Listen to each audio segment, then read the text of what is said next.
My name is Aaron Stritzel. I'm the current pastor here at One Church. For those of you who are new, we are a community in transition. I will be the pastor through the end of June, and then Angie, this purple-haired lady right here that was jamming out on the drums, will be transitioning from jamming out on the drums to up here full-time, which I'm excited for. So welcome to our community. We seek to be a safe place that reflects the inclusive love of God. So today we continue on our sermon series, Transitions, Navigating Change. As I was thinking about this and talking to some people, I found out there's some types of people that like change. I was like, that's interesting. So I'm like, how many of you would raise your hand and say, for the most part, change actually excites me? How many of you are here? Okay, there you are. All right. You do exist. I wish I was more like you. I really do. How many of you are like me and like, yes, change is really, really hard? Raise your hand. Okay. Yes, change is hard. That's interesting. I'm glad there was actually more people than I thought that liked change. Change is important because change is a part of growth. Change is always an invitation to grow. Life is always a continuation of change. And as I read from Ecclesiastes, we can follow along on the screen. I'm not going to read this whole segment, but the author of Ecclesiastes, who I turn to because I'm like, okay, wisdom literature in the Bible, Ecclesiastes.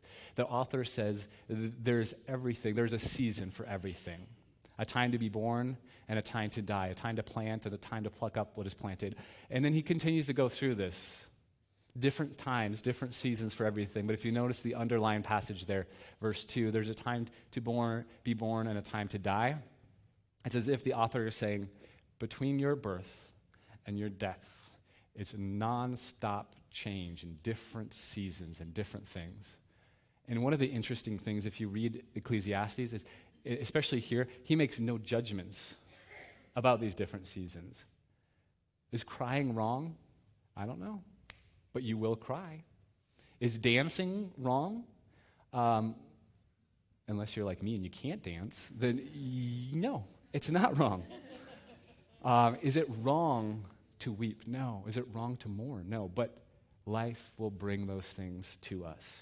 So we're going to talk a little bit about that. And I loved how Angie started the sermon series off in this idea that even our physical bodies, it's a nonstop change. The cells within our bodies, every minute, roughly 1 million cells are being replaced in our bodies.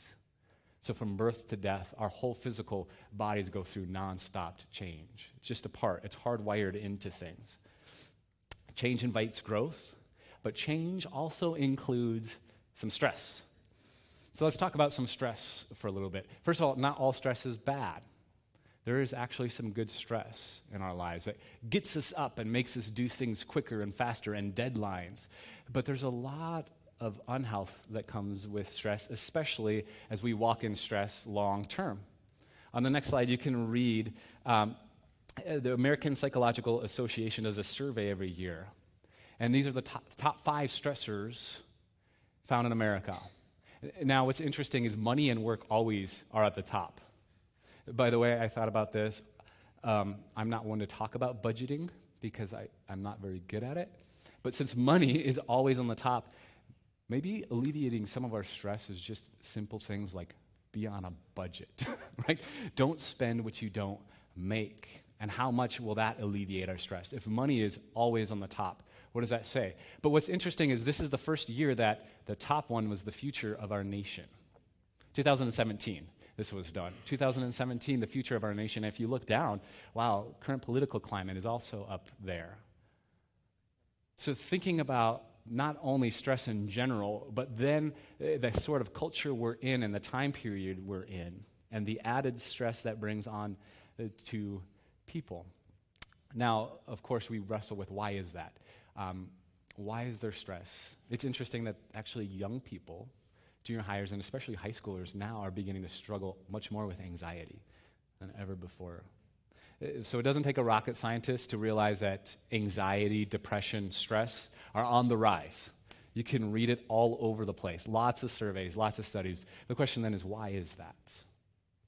And I'm not going to answer that question here today, but I am going to give a suggestion because I think it's complex, and I don't pretend to have all the answers. But I think one of the reasons is very clear is because there's so much change going on in our world and in our politics and in our rhetoric. And we've talked about this in the past. But I think the next 50 years are going to be really, really important for our world, but for our nation as we meander and walk through the things that we are walking through, but how we talk about what we talk about. And that includes all of us all the time. How we converse with each other. Is it polarizing? Is it dividing? The struggle is we have so many people all over the board on different subjects, and our rhetoric is divisive. And it's not civil and it's not respectful. How do we begin to create that ourselves in our own lives? And we've talked about this idea before, but I love this quote. Jim Moran posted this on his Facebook page a while ago, and I've been thinking about it since, and I recently reposted it. But it's the quote, if you propose to speak, always ask yourself the following questions. Is it true? Is it necessary? Is it kind? And that's kind of settled within me, this, how do we begin to move forward? Well, part of it is sometimes just shutting up, just not talking. I really want to say something, but is it true? Is it necessary? Is it kind? Change. Next slide. Anybody here know what this is a picture of? Yes. No? This is a VHS rewinder. How many of you guys had those in your household? Yes. It's funny when I was like, oh yeah, I bet you they still have pictures of this. This was probably, yeah. Internet has it, pictures of all kinds of stuff. This was probably one of the first technological advances that I recall being really excited about, being completely like, wow. Because you know when you used to go to Blockbuster, you all remember Blockbuster, right? And you would stick that video in, and you would play it, and then it would be at the end, and you'd be like, they don't pay attention. Remember the Be Kind Rewind thing? Like, they don't do that. Well, I remember, then what would you have to do? You have to stop and rewind and sit there for like 5 minutes. Well, then we got this, and it looked similar. It was silver, but you stick the VHS in, you pop it down, and it takes like maybe a minute or so, and it rewinds. And if you're really good, you can figure out the time and then pop it back up so you can skip the previews, judging by the length of the video on there, and put it in, right? It's funny, but this wasn't that long ago. Think of all the technological advances since then. This idea called the DVD. Redbox, which kind of threw out Blockbuster. Now we have things like my wife and I will sit at home multiple times during the week, and we can flip through Netflix or Amazon and be like, do we want to watch that? You don't have to get out of your bed to watch a movie. You can do it right there. It's a live stream, right? Imagine in the next 20 or 30 years what will happen technologically as far as just this, entertainment-wise. We can't even begin to imagine 20 or 30 years what's going to happen. So you see, this is just one example of all the change that's happening. And then we think of education, government, religion, all of these things. And I think part of that is what kind of brings up all of this stress for people. And there's so much change happening, faster and faster and faster and faster. Sometimes we're just trying to keep up. And that adds to stress. It's interesting how during these seasons of transition and stress, how we neglect this thing called self-care. Self-care, how important self-care is. So we're going to talk about self-care for a few moments today. Some experts suggest that self-care is hard primarily for two reasons. One, because making healthy choices is difficult. It's like, duh. It's difficult. It's easier, especially when you're already feeling really busy, to go buy food that's quick and instant and fast. And usually, not always, but usually it tends to be unhealthier food. Potato chips are in a bag. They're right there. Oh, man, thank God for potato chips, right? Ice cream. You all know that's one of my struggles, right? Ice cream. But what is it? It's hard to make difficult transitions into healthier styles of living, especially when you're feeling stressed out already. And the second thing is that self-care can often feel like being selfish. And I love Parker Palmer's quote, which you can read on the screen. And he writes, "Self-care is never a selfish act. It is simply good stewardship of the only gift I have, the gift I was put on earth to offer others." Perhaps we need to be reminded this regularly, especially, I would suggest, in progressive circles like this one, because a lot of progressive people are all about action, activism, social justice. We need to go and speak. Yes, we do. But if we do so and we're unhealthy and angry and exhausted and burnt out, what are we offering to people? Sometimes it feels more like we're just throwing up on everyone else. What does it mean to show up as our healthy selves, as who we are, and offering that to the world? This week I was on, this is a side tangent, I guess. I was researching just salvation. Something I read made me look at different views of salvation. So we in the West have been shaped largely by this judicial mindset, where everything is right or wrong, reward or punishment. Everything is shaped in this judicial mindset. So for most of us who grew up in any sort of church or religious setting, salvation is very judicial. It's reward or punishment. You're punished unless you do this, and then there's a transaction and you get this.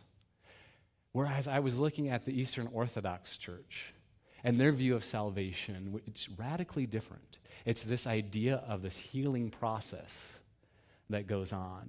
And their view, technical term, is theosis, or union with the divine, which is this idea that we're always in process to enter into that dance more fully, as we've talked about, the divine dance. So salvation really then isn't this one-time little transactional thing. And it's not about your soul going to heaven it's actually about this ongoing process of healing and walking into this, which includes all parts of who we are. Suggestions for self-care. Next slide. We're going to dive into a little bit of this, but this is just some thoughts on things that we should regularly engage in daily for our own self-care. I love how Rob Bell has said you have to smoke what you're selling.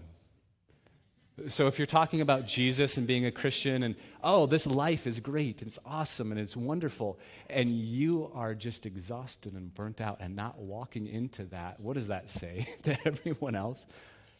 Are you living into that abundant life that Jesus calls us to live into?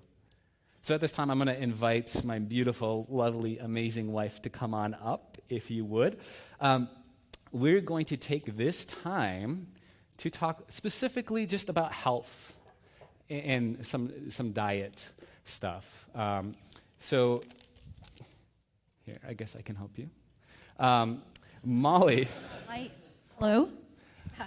So Molly is, you're graduating school in about 3 weeks, a naturopathic medical school. Yay! Finally. So I thought it would be fun to have you share a little bit. But first, there is a caveat here. Molly is not a naturopathic doctor. Yet. Until you pass your boards. So you still have to graduate and study for boards. And it's like, isn't it ever ending? So she cannot diagnose. She cannot give you specific medical advice. So if you ask her something, well, I'm struggling, she'll have to say, well, go see a doctor.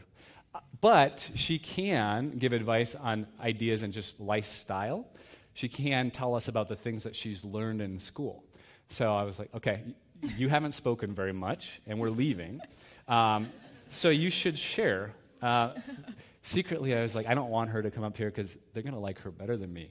So now you can do that, and it won't hurt my feelings so much. But we had a few questions that I kind of wrote out along this idea. But first, could you explain a little bit, Molly, of naturopathic medicine? Often people, and don't worry if you've done this, no judgment, because it happens all the time where people are like, oh, you're a homeopathic doctor.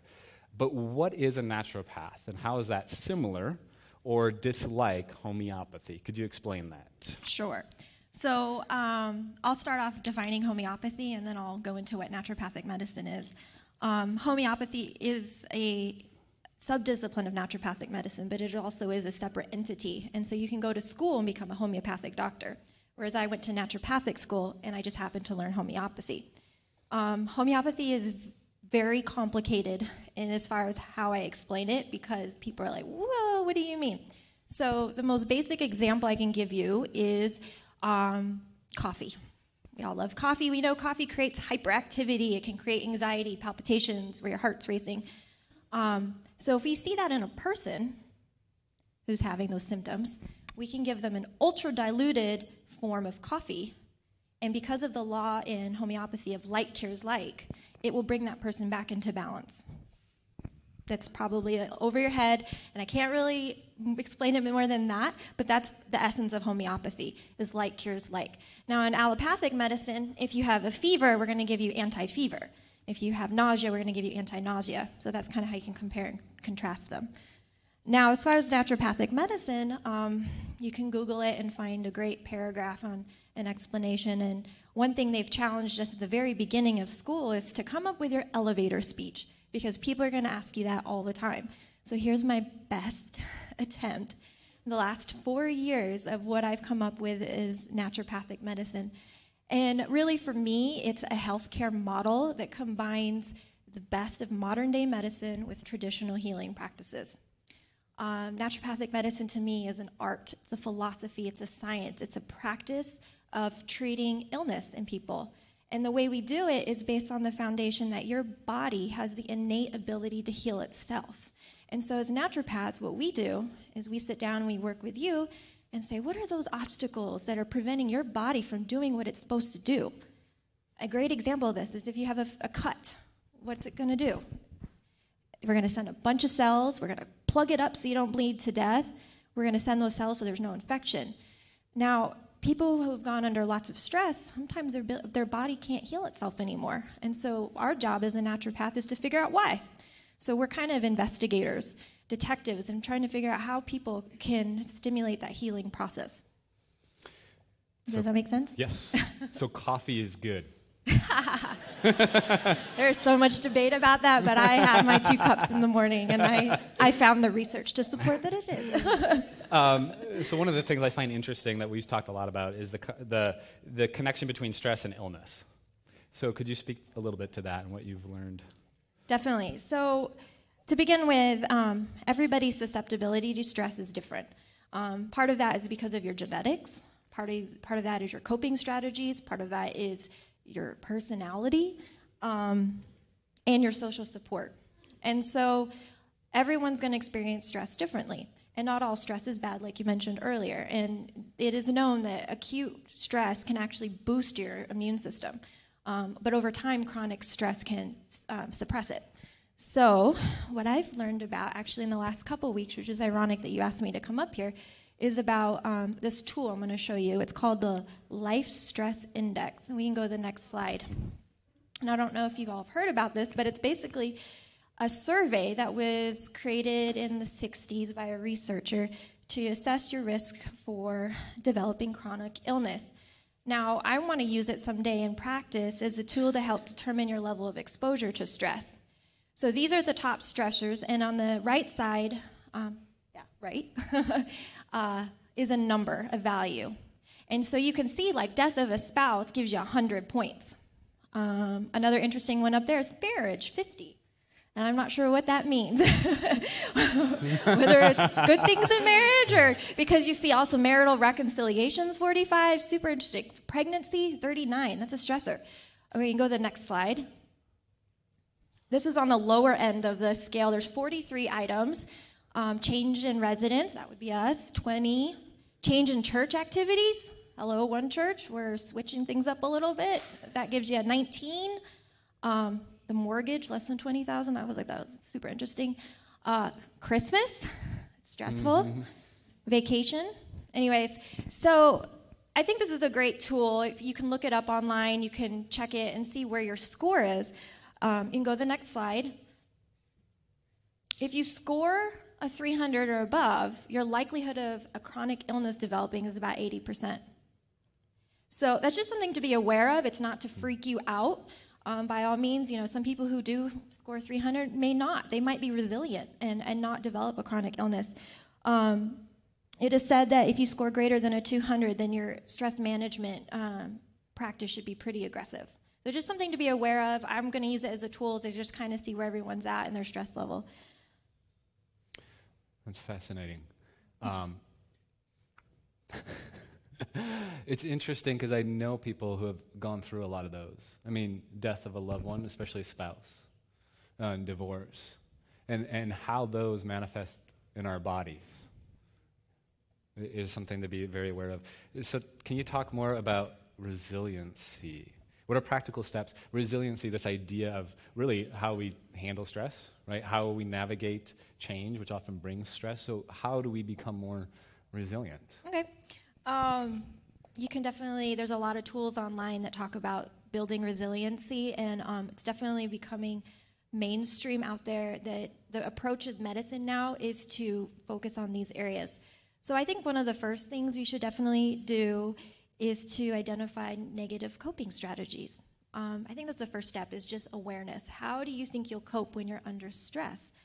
Could be chemical dependency, and coffee could be one of them. Actually, the Pacific Northwest, I was reading, has the highest rates of coffee drinkers under stress. I was like, oh, okay, we're going there. I'm going to add something, because I just took, I guess when I, in transition, going to a new church, they want to make sure I wasn't crazy, so they sent me to a psych doctor. It turns out I'm okay, so you guys are all good. But one of the things that I was like, that's a good question, was how do you negatively cope with stress?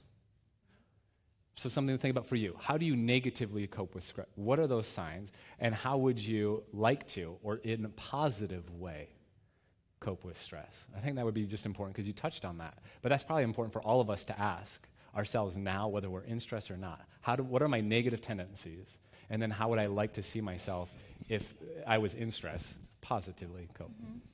So other things, besides chemical dependency is overspending, overeating, undereating, too much Netflix, binging. I mean, if you see these habits kind of forming, you have to ask yourself what kind of stress you're going through. Emotional outbursts. So first, I think that's important, is identify those coping habits. And then I'm going to kind of go into some basic lifestyle things. Let's start with diet. So people often ask me, and I think you were going to ask me, what the best diet is. What is the one diet that rules them all? I had it lined up, and you took it away. Yeah, sorry, segued that way. And I really don't believe there's one diet that fits everyone, for everyone. Everybody's genetically different. Everybody handles foods differently.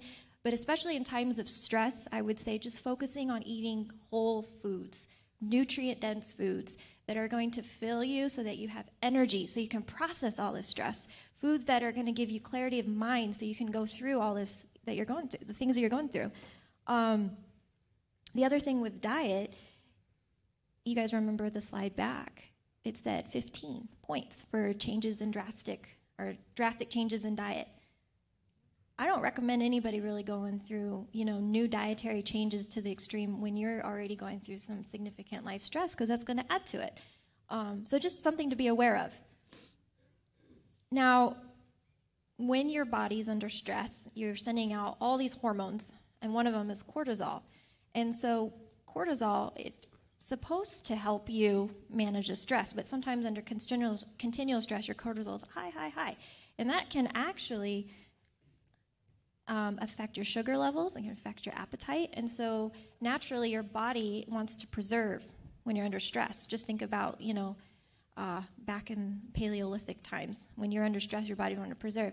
So it's important to address the root cause of the stress that's causing the cortisol to go up, and that'll affect the way your body holds on to, sugar and things like that. So it's important to, especially when you look at diet, go to the root cause of things, which is the stress, so that you can get through it and not struggle with being hangry and, having those emotional outbursts on top of everything else because you aren't eating. Yeah, so Just to be vulnerable and share a little bit, which will lead into the next question.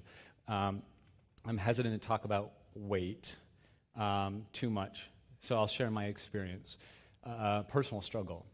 So I noticed probably about a month and a half ago that as I was reflecting back in the last 5-6 months, I had gained like 10, 15 pounds. And I had slowly started to work out a little bit less and a little bit less and eat a little bit more unhealthy and veg out on Netflix a little bit more. And as I was reflecting back, it was a lot of it had to do with the stress of the upcoming move, relocating family, leaving you all, finding a new job, a new church. And I struggle with change. I'm Enneagram 9, I think most 9s do. So it's all of that, and I realized, oh my gosh, I had slowly been kind of just slipping through different things, and I was feeling that. And I would have in my past said, okay, just pray harder, right? It's spiritual warfare, just pray harder. But I did something similar, only different. I was like, oh, just meditate more, which I realized after a while, meditation does help stress, but I began to realize it wasn't getting me through enough. I wasn't feeling that. So I went and I saw a naturopath, and they took labs, and my cortisol, do you remember, was like really low. Like it was lower, it was underneath where the lowest part they said should be. So yeah, your body's under stress, and it's sucking all these other hormones out of you. And so navigating that, I began to also realize that a lot of my eating habits was affecting my gut health and stress. And so realizing, I needed to repair a lot, keep at bay certain foods that aren't necessarily bad, but just not healthy for me right now, and to build and restore this. So can you talk a little bit, because that's fascinating to me, this idea of gut health and stress. Yeah, so the research is incredible, what's coming out right now between the gut-brain axis. I'm sure you've heard of that online or magazines or whatever. But they're finding that the microbiome, which is all your flora, in your gut, actually affect the signals to your brain. And so under stress, those organisms kind of can overgrow and take over, or there's the potential for the bad bacteria to take over. It's either the good bacteria or the bad bacteria. It's just battle. And so when that happens, it can affect anxiety, depression, any other sorts of mood disorders, even though like schizophrenia is part of it. And so part of that is because of how stress affects your gut. Not to get too complicated, but when you're under stress, one of your immunoglobulins, IgA, which is in your gut, which helps prevent infection, actually decreases. So when you're under stress, your immune system crashes. And I'm talking about long-term stress. And when that happens, you don't have the immune system in your gut to fight off the bad things that are coming into your body. Even if you wash fruit and all that, you're still going to get bad things in your body, and so it can't fight those things. And then eventually you get an imbalance, and that's because your cortisol is super high. So it's important, again, to address what's the root cause of that. That's the stress. And the another thing is digestion happens in a parasympathetic state. And what I mean by that is I'll contrast it with a sympathetic state. If you had a lion coming at you, are you going to be digesting? No. You're going to be shunting all your blood to your heart, to your lungs. You're going to get out of there, and you're not going to digest. That's for the rest state. And people who are under chronic stress tend to live in a sympathetic state. And so they don't have the blood coming into their gut. And this parasympathetic state actually increases your saliva, increases your enzymes, so you can do all that digesting. And so part of the problem, I think, in Aaron's state was that just living in chronic stress and your sympathetic nervous system's up, you're not digesting well, and that led to some overgrowth and imbalance there.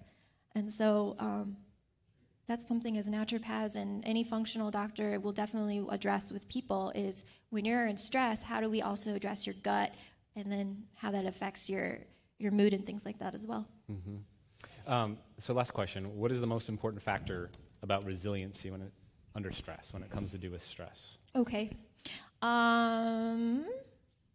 You're throwing me off here because I had sleep and movement to talk about and practices to edify. You can talk about whatever you want to talk about.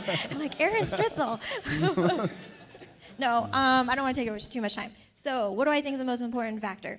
Couple things. Social support. Let me give you a little statistic here. In 2015, a survey found that the average stress level for those with emotional support was 5 out of 10, 10 being the worst stress, compared to 6 out of 3 for those without social support. I learned a couple weeks ago that the United Kingdom just appointed a minister of loneliness. I don't know if anybody else heard about that. We have a serious global problem with social isolation. And it's prompted the UK to go ahead and appoint someone in their ministry to basically address this, because the levels of people who are in social isolation is astounding, and it's continually rising. And like Aaron said earlier, we don't really know what's going on. Is it technology? Is it all the rapid change with government and politics and whatever? And so for me, if you're going through any of these transitions, it's important to surround yourself with community like One Church, so that you're not going through it alone. And you need people who will just want to listen and be there for you and be that presence and a non-judgmental presence. I would say give yourself permission to separate yourself from people who are placing way too many demands on you, especially when you're going through these life stressors. You know who those people are. They're the ones that are sucking your energy. And when you're dealing with your own crap, they're the ones who are like trying to deal with their crap when you just need your space. And so I think that's like a very key point there, is that when you're going through something, find people who can, I say like sit Shiva with you, in the Jewish culture. Shiva, is that how you say that? Sit Shiva. Shiva? Yeah.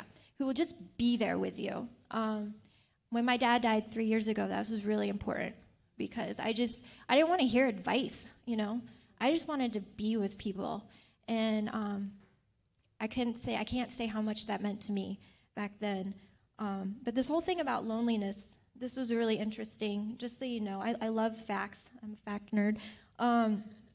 It is a growing health epidemic in the United States, too. And the Surgeon General just last year said that social isolation is associated with a reduction in lifespan similar to that caused by smoking 15 cigarettes per day. Can you say that again? Yeah. This is a Harvard Business Review essay that stated, social isolation is associated with a reduction in lifespan similar to that caused by smoking 15 cigarettes a day. I mean, that right there is a good reason to come to church, I didn't even pay you for that one. It's a preventative act. Maybe they'll build into public policy, come into church on Sundays for social support. But more or less, any kind of stressors, because they're inevitable, let's do it together.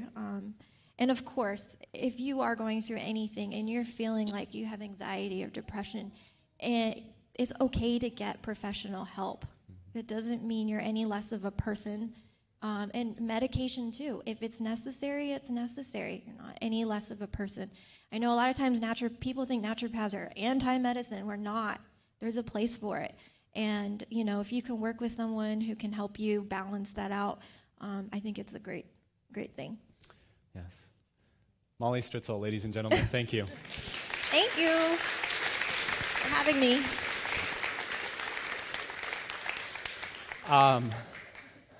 Yeah, let's get you untangled over there. We got to get you graduated. It's interesting to me, thank you, this idea of support and community coming back. And it's also interesting that I've seen it in my life and other people's lives. When we go through situations, it's natural to then just withdraw, right?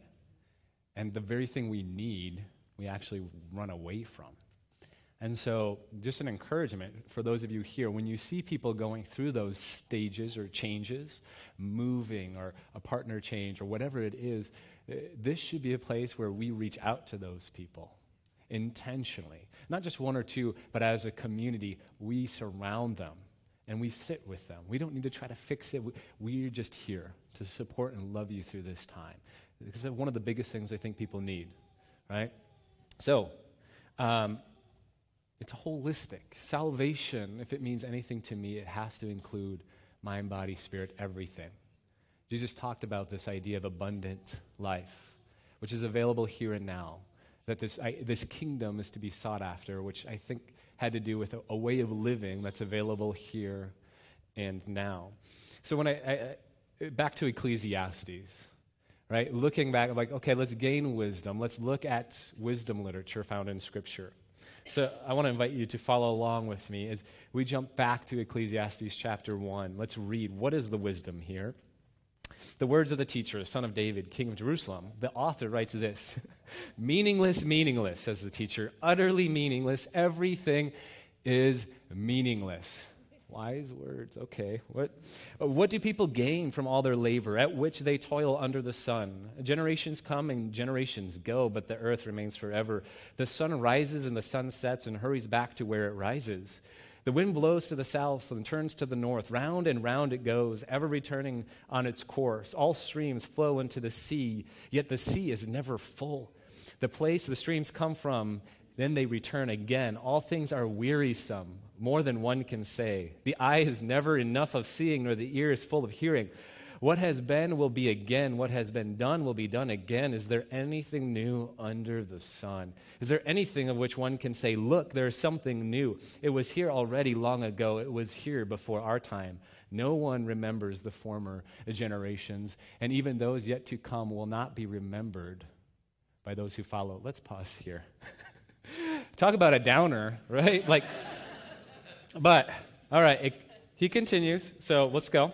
I, the teacher, was king over Israel and Jerusalem. I applied my mind to study, to explore, to gain wisdom, all that is done under the heavens. What a heavy burden God has laid on mankind. I've seen all the things that are done under the sun. All of them are meaningless, a chasing after the wind. Oh, I didn't have it up there, so I read it to you guys. So I think it's safe to say if you're looking for a motivational book, maybe steer clear of Ecclesiastes. Thank you very much. Have a good day. There is so much here under the surface. I actually read through Ecclesiastes like this past week. I was like, okay, wisdom literature. I remember learning something. The first time reading through it, you're just like meaningless. What is going on here? So next slide.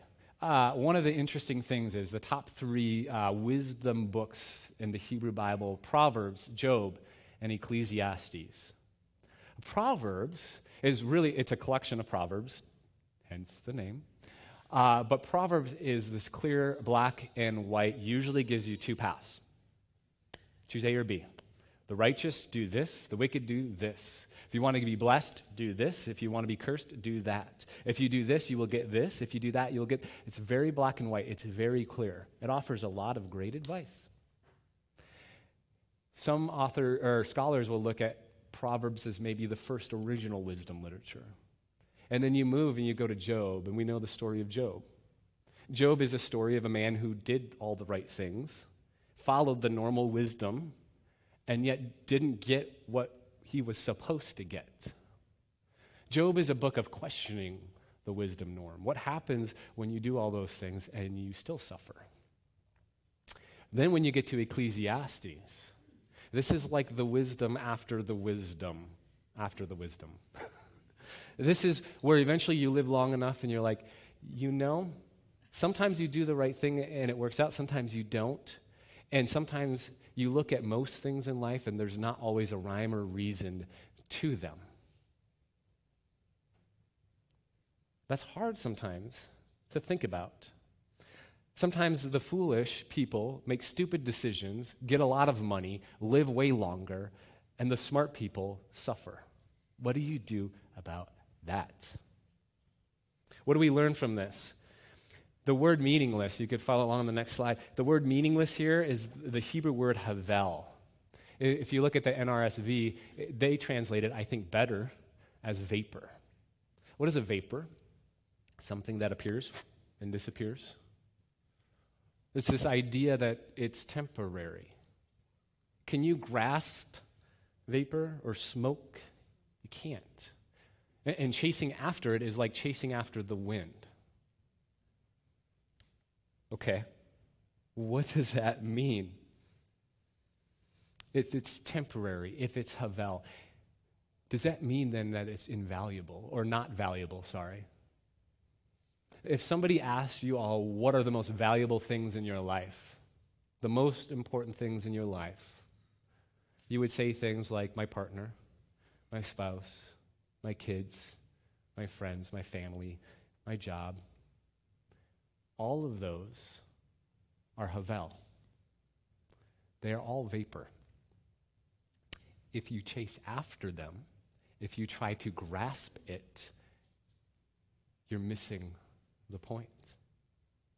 Interesting. So what is the point?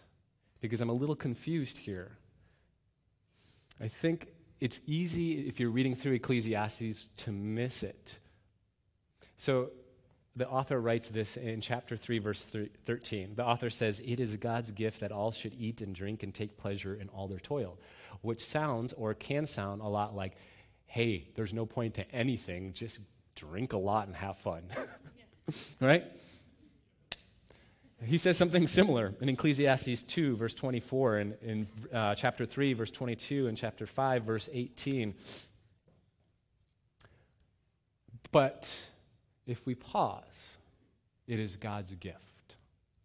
And we think of all of these things in our life, if they are havel and they are a vapor, what is our response? To understand first and foremost that it is a gift. And secondly, to enjoy it.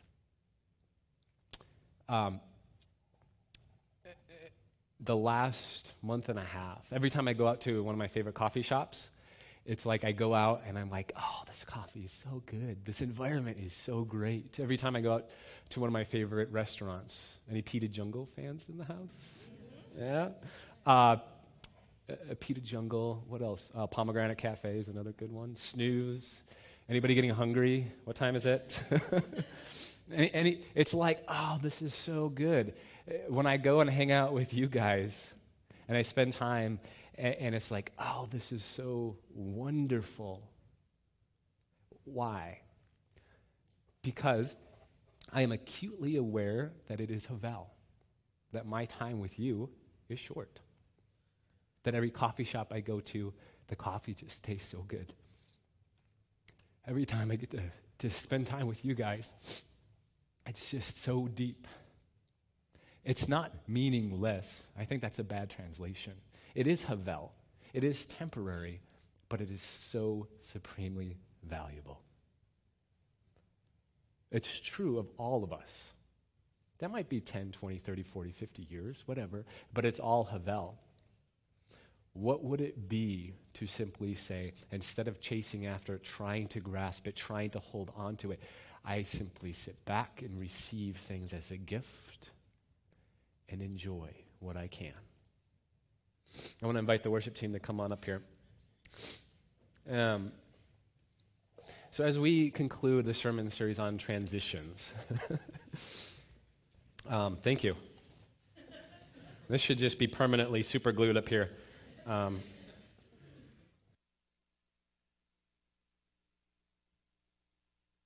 As we see, in many ways, our society in transition, as you all walk through your own personal seasons of transition and change in different ways, and as we as a community walk through our communal transition, may we be reminded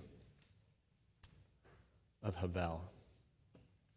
The things in our life that are temporary, but so important. And may we be reminded not to grasp or chase after things as if we were chasing after the wind, but during seasons of change, to practice gratitude for what we have. Isn't it easy to look at things and what you don't have, the health you don't have, whatever you don't have? This is wisdom. To focus on what you have, to enjoy what you have.